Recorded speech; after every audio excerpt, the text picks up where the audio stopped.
Can you actually make a lot of money with AI on Etsy? Or was this just a pipe dream sold by Etsy gurus who had a unicorn experience? How realistic is it to make a lot of money with AI on Etsy? What should you believe? Is this a legit thing? This video is not a video about how to make $10,000 a month with AI wall art. It's not. Why? Because that is not the norm, and that is not the expectation that I want to set. Today, I'm diving in exactly how to use AI in your shop in a realistic and pragmatic way. If you're new here, welcome back to my channel. My name is Dylan Jarris, and I'm an Etsy seller of about 7 years. I've sold over $1.5 million in revenue on the platform, and that's over $1 million in profit. And I also sell on Amazon and Shopify, and my entire background is corporate e-commerce. Now I'm teaching over 1,100 Etsy sellers just like you how to scale their Etsy shops. Some of these sellers are brand new. Some of them are already making over $1 million a year. So it is quite the mix. One theme that I have noticed over the last 12 weeks is AI-based Etsy shops. These shops are usually pretty new. They're mostly wall art and clip art. Another theme is that these shops usually have over 30 listings. They've been at it for a couple months and they have maybe 1 to 2 sales. And they usually come to me because one, they want to know, is this realistic? Is this worth my time? Can I actually make a lot of money? And number two, they want to know how I can help them make it happen. So usually the people who open AI shops, they've seen some videos on it on YouTube. That's kind of what inspired them. They're not totally convinced that it's going to work for them based on what they've watched on YouTube, but they were convinced enough to at least try. They have like a couple sales, right? Maybe it was like their mom and their sister, but they've got a couple sales and they really want to know, should I keep going with this? Is this worth my time? They hear the stories and they're wondering, is it too good to be true? Is that realistic? So today I want to talk about how you can make AI work for your shop. And we're not just going to be selling single digital files doing that. Number one, I just want to put this out there. The danger with AI is that people think that you can just take a bunch of images from Midjourney,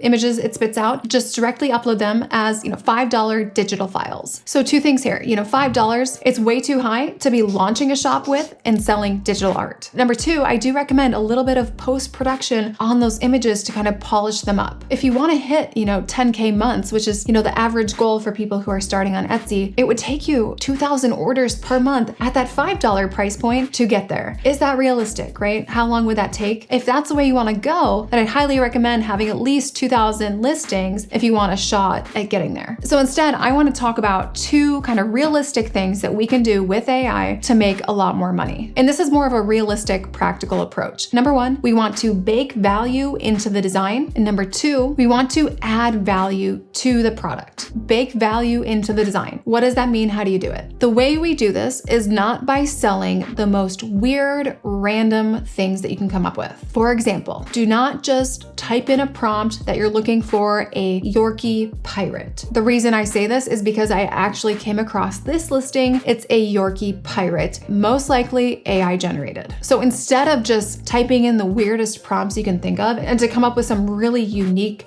bizarre looking things, I recommend getting your inspiration in shaping your prompts with the guidance of expensive premium brands that have a proven draw or interest. For example, take a look at the design or aesthetic that Pottery Barn, Restoration Hardware, CB2, West Elm have and put forward, and notice the common themes. So we're just looking for threads here, right? Colors, tones, styles, branding. Pick up on those common threads, and that's going to tell you what premium customers are drawn to right now. So we're going to weave those threads into our shop so that you're baking in some proof of concept. So note that we are 100% not copying anything. We're simply getting some branding, color, design, aesthetic, inspiration from what the customers of those expensive shops actually like. This is a very different approach than a lot of people are taking with AI generated designs. The goal here is not to come up with the weirdest design possible, but the goal is to really come up with designs that speak to and align with profitable customers. It's a much more proven, reliable way to build your product mix instead of just coming up with the weirdest, most unique thing that you've never seen in your life and hoping that someone out there wants it. It's very much throwing spaghetti at the wall, and very few people have the luxury of that amount of time time that it would take to get traction doing that. Instead, bake value into the design by looking to premium, expensive brands for inspiration on overall aesthetic, colors, branding that premium customers like. The second thing we want to do is not doing AI alone. So we don't want just AI generated images as single files for people to buy. If you're going to do that and just sell the files by themselves, then I would at least recommend bundling things. So this means, high value bundles, 20 plus at minimum. The easier way to do AI is to add value beyond the AI. And this means using it as a base for the design and then going from there. So sure, it's going to take more work, but you can charge more and you can drive up your average order value. Two things that are really key for getting you to 10K months. Because realistically, you can get to 10K months with $5 items. It'll take you a while, right? But you can get there. But if you drive up your average order value to be $100 plus, you can not only get to 10K months a lot faster, but you're building in a product mix that is scalable to get you to 30 to 40K. So that's why we focus a lot on average order value, and you can drive up your average order value with AI. I just recommend adding value to it. Pattern bundles are a great example of this, but another way to do it is by putting that AI design on something else, and I recommend having those items be items that have utility or purpose beyond the design itself. So examples of this are bedding,